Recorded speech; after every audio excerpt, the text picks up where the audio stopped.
왜 우리는 용서하지 못할까요? Forgiveness sounds simple until you are the one who's been hurt. 용서에 대해서 말하는 건 정말 쉬워 보이죠. 하지만 막상 여러분들이 직접 상처를 받고 용서를 해야 되는 입장에 됐을 때에는 그게 과연 쉽게 다가올까요? 제가 대학병원에서 근무할 때였는데요. 한 할아버지가 명절에 자식들이 오지 않는다 그래가지고 농약을 먹고 중환자실에 와서 입원했던 적이 있어요. 또 하나 최근에 한 70대 초반의 여성분이신데 남편의 외도를 알고 그것 때문에 너무나 분하고 그래서 이것에 대해서 남편에 대해서 소리를 지르고 물건을 부수고 막 남편한테 욕을 퍼붓고 그래서 그 남편한테 너도 나 같은 고통을 똑같이 받아야 돼 그러면서 저한테뿐만 아니라 정신과 치료를 받는 분이 계셨고 또 남편분도 저한테 와서 같이 괴로워하고 힘들어하고 두 분 다 같이 상담과 치료를 받는 경우를 봤습니다. 그럼 그런 분들이 과연 이상한 걸까요? 아니에요. 우리의 뇌는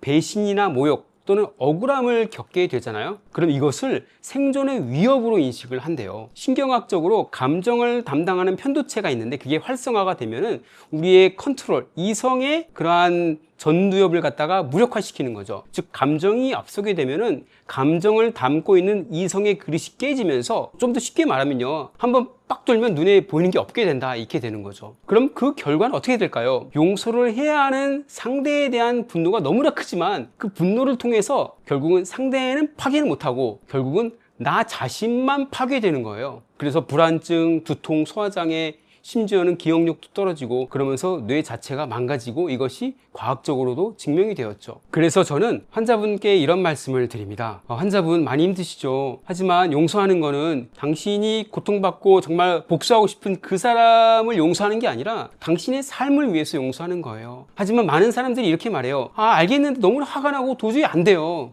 맞아요. 용서는 정말 말처럼 쉬운 게 아니거든요. 용서는 한 번의 결심이 아니라 수많은 감정의 파도가 지나가게 하는 그러한 여정이라고 합니다. 자, 용서를 위한 첫걸음에 대해서 한번 나눠볼게요. 용서를 해야 될 상황, 감정이 막 북받칠 때에는 이걸 억누르지 말았으면 좋겠고요. 두 번째로는 반복적인 생각을 멈추기 위해서 자신만의 루틴을 만들어 주세요. 음악을 듣는다거나 자기가 좋아하는 일을 한다거나. 세 번째로는 나는 내 삶을 지키기 위해 내가 이 고리를 끊는다라고 자기 자신에게 계속 대화를 하는 거예요. 난 이겨낼 수 있어. 난 이 악순환의 고리를 끊을 거야. 이렇게 계속적으로 자기 암시를 해야지 되겠고 나중에 안 되면 전문가의 도움을 받아야 되겠죠. 자, 이에 저는 신경과 의사로서 이렇게 말씀하고 싶어요. 용서는 약함의 표시가 아니라 자기를 보호하는 방식이에요. 결국 용서는 나를 위한 선택이고 다시 말하면 나를 다시 사랑하고 나를 지키기 위한 용기라는 걸 말씀드리고 싶습니다. 자, 마무리를 짓겠습니다. To forgive is to set a prisoner free and discover that the prisoner was you.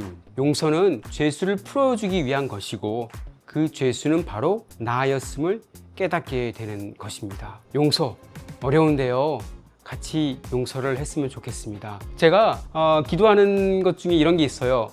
하나님, 내가 남의 죄를 용서해 준 것처럼 나의 죄를 용서해 주세요. 근데 이걸 말하면서도 정말 어려워요. 내가 남의 죄를 얼마나 용서했을까? 참 어렵죠. 인간은 그만큼 모순의 동물입니다. 하지만 이 모순을 깨치고 이겨나가야지만 여러분과 저의 삶이 행복하고 아주 풍성한 삶이 되리라고 확신하고 믿고 제가 보고 경험하고 자신 있게 말씀을 드립니다.